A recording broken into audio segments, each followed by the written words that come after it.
They want to find out about it, they drink alcohol. One girl gets sick, throws up, feels awful, has a hangover the next day, and says, alcohol, what a stupid drug, who would want to do it? And there's a number of people in this room like that. Another person, I'm going to give you the two extremes. Another person drinks, the other girl drinks the alcohol, and for her, it is party time. She feels she can sing, she can dance, she doesn't care how people perceive her. She doesn't have a hangover the next day, and for her, alcohol is a great drug. The drug is the same, but the brain is different. Okay? And what happens in the brain is, if it works, it fires off dopamine. It's not complicated in some way. And if it fires off dopamine, what the child can say, particularly a child that doesn't have isn't using the whole prefrontal cortex, says, oh my goodness, this is a good thing. That's what they say. This is a good thing. I don't care what the parent says. I don't care what the teacher says. I don't care what anyone says. My brain says this is a good thing. You follow what I'm saying here? They're getting some very powerful information that has already been programmed in there. And now, the thing is, though, it's a trick. It's not the real thing. They've tricked it into making this happen. You follow? But this is why people take drugs. Is because they can get attracted to this. And you get somebody whose brain, let's say in your family, where you have people who are highly attracted to drugs and alcohol, what happens in their brain is this. I mean, we used to think, I don't understand, why are why don't you just have a margarita? Why do you need to have 5? Why don't you just have a beer? Why don't you just have a glass of wine? Why do you need the whole bottle? This person will say, I don't understand why you don't drink the whole bottle. Don't you get how good it is? And what we call a normie says, no. What's your problem? Okay? This is one of the reasons for 12-step programs is, if you don't get it, you don't get it. Okay? You need to be with somebody that really gets it to understand what this is about. And it's a very powerful thing. There's a joke that I told the other night, Gary Larson joke with this, 2 gorillas that are eating bananas. And one gorilla says to the other, Sid, we're gorillas, we all like bananas. But for me, it goes much deeper than that.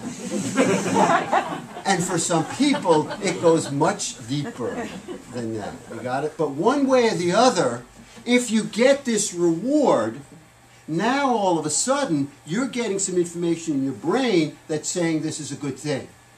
And it isn't. I'm not saying it's bad, good, or whatever, but it's false information. This is real information. This is what's been happening all your life. Now all of a sudden you got a trick. Okay? And there's a price to pay for the trick. Number 1, if you force a dopamine release, you don't get reuptake. You lose the dopamine.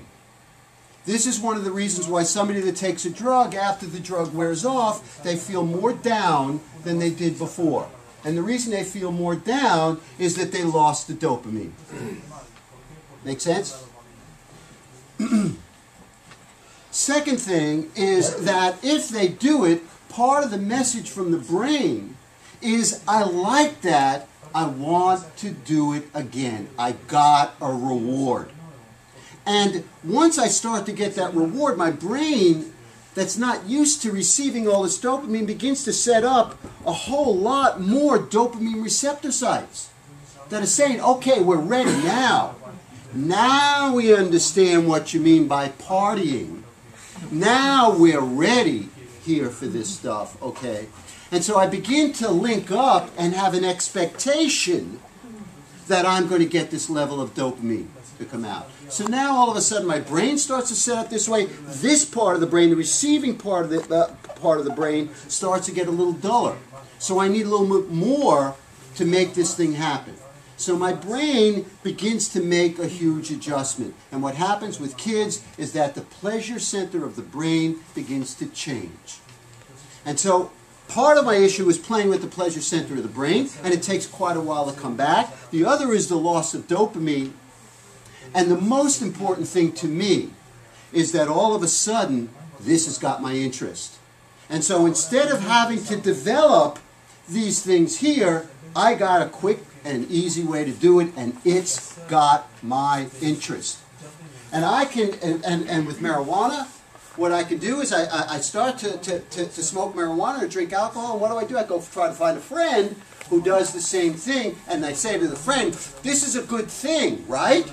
And the friend goes, yup, it sure is a good thing. They find a third person, yup, we got a good thing here.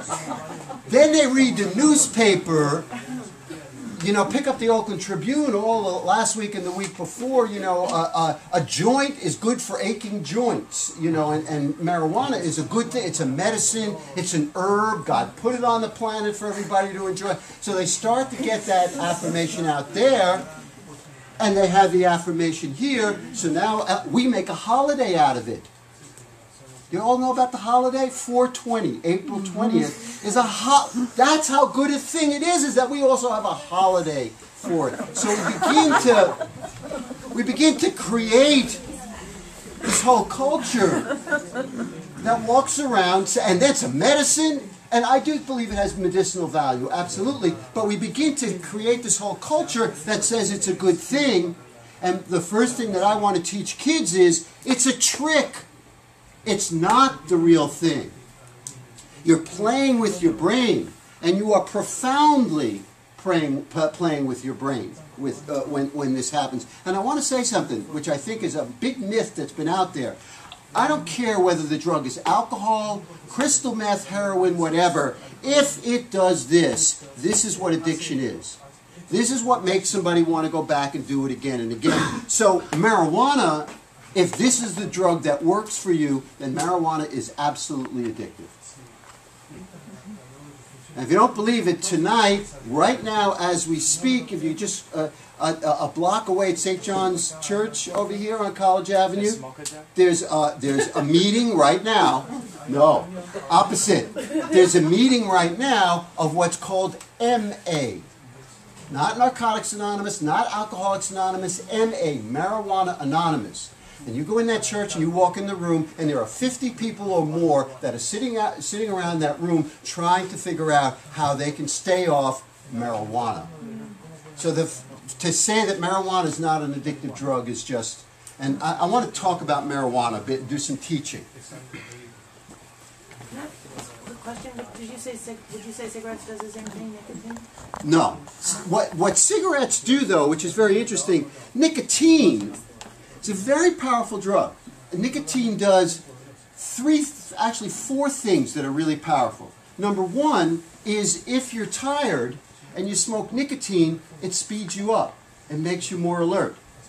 If you're wired and you take nicotine, it calms you down. And under all circumstances, it releases a little bit of endorphins, a little bit of feeling good, a little bit of dopamine, but if you mix it with alcohol or marijuana or whatever, it enhances the high. It keeps the dopamine hanging out much longer. So there's a real connection between cigarette smoking and using drugs and alcohol, because it makes the drug and alcohol thing work better. And you want to know something today? Today, because we made a norm change around cigarettes.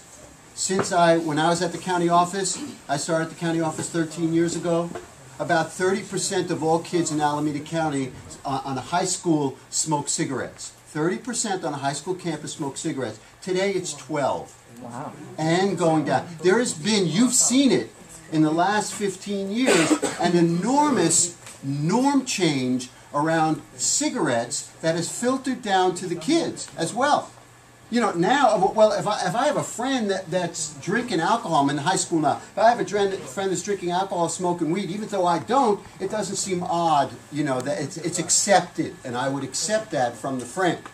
If the friend smokes cigarettes, I would wonder, what are you doing? You know, haven't you gotten the word about cigarettes? And I want to say the reason why we've gotten the word was there was a tax on cigarettes to do education about cigarettes, a 25-cent tax on every pack of cigarettes in the state of California that's what paid for a lot of my job at the county office, to do education around it. And as we did education and